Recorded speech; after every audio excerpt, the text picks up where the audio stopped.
मेरी भी जिम्मेदारी बनती है, आपकी भी जिम्मेदारी बनती है, प्रधानमंत्री की भी बनती है।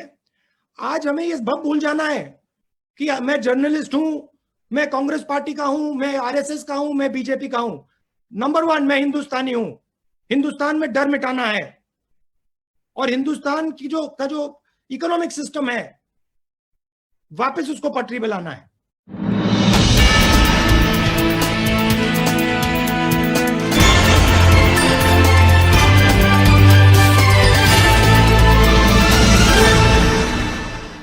नमस्कार, मैं हूं संजय प्रभाकर और आप देख रहे हैं सर्जिकल ऑपरेशन मेरे साथ, देश और दुनिया की अहम खबरों की सर्जरी, जिसमें आपकी भागीदारी भी है बेहद ज़रूरी।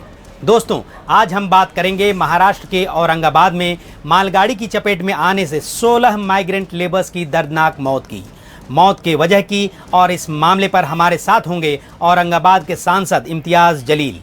साथ ही देश के अलग अलग राज्यों में फंसे मजदूरों को रोकने वाली राज्य सरकारों पर तीखे तेवर लिए कांग्रेस नेता राहुल गांधी। दोस्तों, शुक्रवार की सुबह करीब 5:30 बजे औरंगाबाद के पास रेलवे ट्रैक पर 16 माइग्रेंट लेबर्स की मालगाड़ी की चपेट में आने से मौत हो गई। सभी मजदूर मध्य प्रदेश जा रहे थे। हादसा औरंगाबाद में करमाड स्टेशन के पास हुआ। घटना उस वक्त हुई जब मजदूर रेलवे ट्रैक पर सो रहे थे। रिपोर्ट्स के मुताबिक ये मजदूर एक स्टील की फैक्ट्री में काम करते थे। लॉकडाउन के कारण सारे काम बंद हो गए थे, इसलिए उन्होंने अपने गांव जाने का फैसला कर लिया था। ये मध्य प्रदेश जाने के लिए निकले थे। जाने का कोई साधन नहीं है, ये आप अच्छी तरह जानते हैं, इसलिए पैदल ही निकले। एक दिन पहले औरंगाबाद से मध्य प्रदेश के कुछ जिलों के लिए ट्रेन रवाना हुई थी। इसी वजह से जालना से ये मजदूर औरंगाबाद के लिए निकले थे ताकि ट्रेन पकड़कर अपने गांव जा सकें। करीब 40 किलोमीटर चलने के बाद रात में वे करमाड के करीब थककर पटरी पर ही सो गए, जिसके बाद इस हादसे की खबर आई।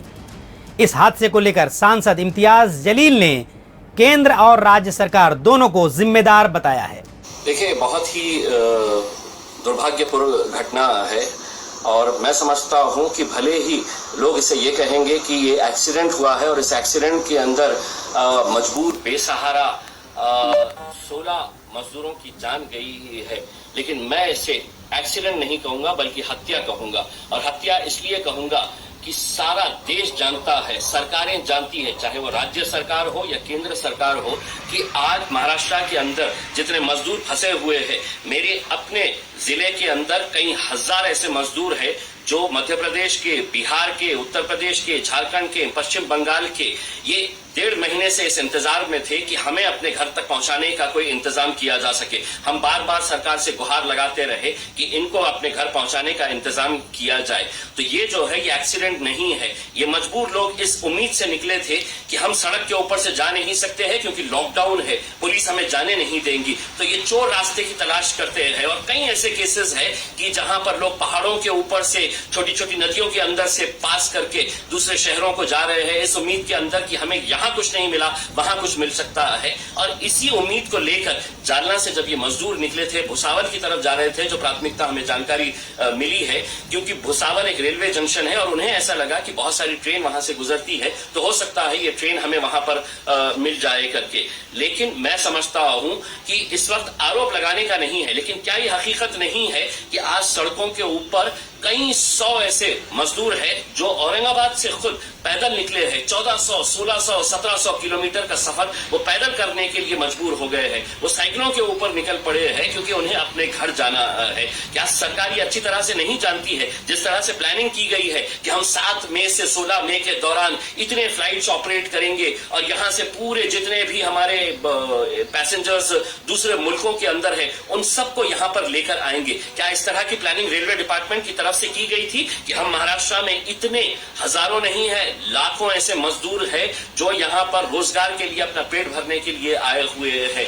आज वो अपने घर अगर जाना चाह रहे हैं तो उनकी मजबूरी है, और वो मजबूरी को सरकार अगर नहीं समझ रही है तो हम यकीनन कहेंगे कि ये जो मजदूरों की मौत हुई है ये कोई एक्सीडेंट से नहीं हुई है, ये हत्या हुई है, और इसके लिए सरकार पूरी तरह से जिम्मेदार है। वरना क्या वजह है कि हम लोग चिल्लाते रहे, बार बार हम लोग ये कहते रहे सरकार से कि इनके लिए कुछ ना कुछ इंतजाम किया जाए। मैंने खुद ने कल के दिन रेल जब मुख्यमंत्री साहब के साथ वीडियो कॉन्फ्रेंसिंग हुई तो उसके अंदर ये गुहार लगाया और ये कहा कि साहब मेरे पास कम से कम 2500 ऐसे मजदूर आए हुए हैं जिनका रजिस्ट्रेशन मैंने करवा के जिला प्रशासन को दिया है कि इनके लिए रेलवे का इंतजाम किया जाए, वरना ये लोग भी पैदल निकल जाएगी करके। आखिर में वही हुआ जिसका हम सबको डर था, और ये बहुत अफसोस की बात है। रेलवे डिपार्टमेंट तो कहेगा अब हम इंक्वायरी करेंगे, कोई 5 लाख 10 लाख रुपए का मुआवजा देने की बात वहां के मध्य प्रदेश की सरकार ने कर दिया है, लेकिन इंसानी जान इतनी सस्ती नहीं है जितना सरकार में बैठे लोग ये समझ रहे हैं।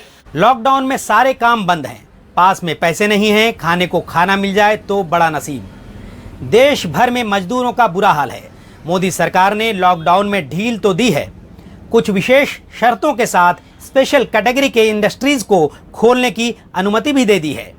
ग्रीन जोन, ऑरेंज जोन और रेड जोन के आधार पर परमिशन दिए जा रहे हैं।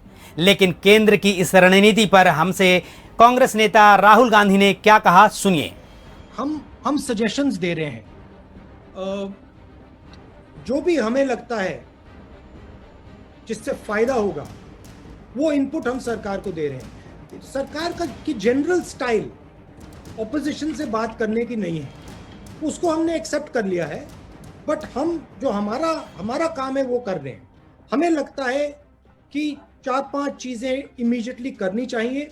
मैंने पिछले प्रेस कॉन्फ्रेंस में भी बोला, इस वाले में भी बोल रहा हूँ कि पैकेज की ज़रूरत है, एकदम कीजिए। हमने एमएसएमईज के बारे में क्लियर फ्रेमवर्क बनाया है, इनकम सपोर्ट का क्लियर फ्रेमवर्क बनाया है। एक और सजेशन, मनरेगा को आप 200 दिन का कीजिए, ये भी हमने सजेशन दिया है। तो हम अपना काम करते जा रहे हैं। माइग्रेंट लेबर और देश के गरीब किसानों की हालत भी दिनों दिन बदतर होने की खबर आ रही है। मोदी सरकार कह रही है कि मदद की राशि अकाउंट में भेजे जा रहे हैं। जो रकम दी जा रही है क्या वो पर्याप्त है? उड़ीसा हाई कोर्ट ने राज्य सरकार को आदेश जारी कर कहा है कि मेडिकल जांच के बाद ही प्रवासी मजदूरों को एंट्री दी जाए, अगर वो नेगेटिव हो तो। वहीं महाराष्ट्र के मंत्री राजेश टोपे ने कहा है कि गांव जाने वाले मजदूरों को डॉक्टरों से मेडिकल सर्टिफिकेट लेना जरूरी नहीं, लोगों की थर्मल चेकिंग कर उन्हें जाने देंगे।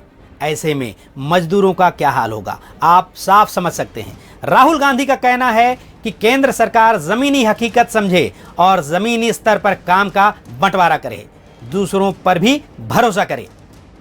जितना आप इसको कम सेंसेशनलाइज करेंगे, जितना आप इसकी रियलिटी बताएंगे, उतना हिंदुस्तान को फायदा होगा। रियलिटी बड़ी क्लियर है, 1 to 2% के लिए डेंजरस डिजीज है, 95% लोगों के लिए, 99% लोगों के लिए ये डेंजरस डिजीज नहीं है। और ये जो माहौल, डर का माहौल है, इससे हमें निकलना ही पड़ेगा। और जितना जल्दी हम निकलेंगे उतना जल्दी हम नॉर्मेलिटी में जा सकते हैं। तो मेरी भी जिम्मेदारी बनती है, आपकी भी जिम्मेदारी बनती है, प्रधानमंत्री की भी बनती है। आज हमें ये सब भूल जाना है कि मैं जर्नलिस्ट हूं, मैं कांग्रेस पार्टी का हूं, मैं आरएसएस का हूं, मैं बीजेपी का हूं। नंबर 1 मैं हिंदुस्तानी हूं। हिंदुस्तान में डर मिटाना है और हिंदुस्तान की जो इकोनॉमिक सिस्टम है वापस उसको पटरी पे लाना है। समूची दुनिया में कोविड-19 की महामारी से हजारों लोगों की मौत हो चुकी है। कोरोना का कहर बढ़ता जा रहा है। पूरे देश की मॉनिटरिंग मोदी सरकार दिल्ली से कर रही है। मोदी सरकार के लिए क्या सुझाव है? कुछ राज्यों में लेबर लॉ सख्त कर दिए जाने की खबर भी आ रही है। इस मामले पर राहुल गांधी ने ऐसी सरकारों को हिदायत भी दे दी है। कोई सोचता है कि हिंदुस्तान की आवाज को दबाया जा सकता है तो हिंदुस्तान उसको समझा देगा, कोई भी हो। तो हिंदुस्तान की आवाज को नहीं दबाया जा सकता है, उसमें तो मुझे पूरे कॉन्फिडेंस है। प्रधानमंत्री नरेंद्र मोदी ने औरंगाबाद ट्रेन हादसे पर दुख जताया। मध्य प्रदेश और महाराष्ट्र सरकार ने मरने वाले के परिवार को 5-5 लाख रुपए के मुआवजे का ऐलान कर दिया। रेल मंत्रालय ने एक नोटिस जारी कर दी है जिसमें कहा गया है, आम जनता से निवेदन है कि किसी भी गतिविधि के लिए रेलवे ट्रैक का उपयोग न करें। ये जानलेवा हो सकता है। लॉकडाउन के दौरान सिर्फ यात्री गाड़ियों का परिचालन बंद है, लेकिन मालगाड़ियां, कोविड-19 पार्सल स्पेशल एवं श्रमिक स्पेशल गाड़ियों का परिचालन नियमित रूप से जारी है। यानी सरकार ये कहना चाहती है कि मजदूरों की मौत उन्हीं की गलती से हुई है। लोग अपने गांव फिर कैसे जाएं? सभी परेशान हैं।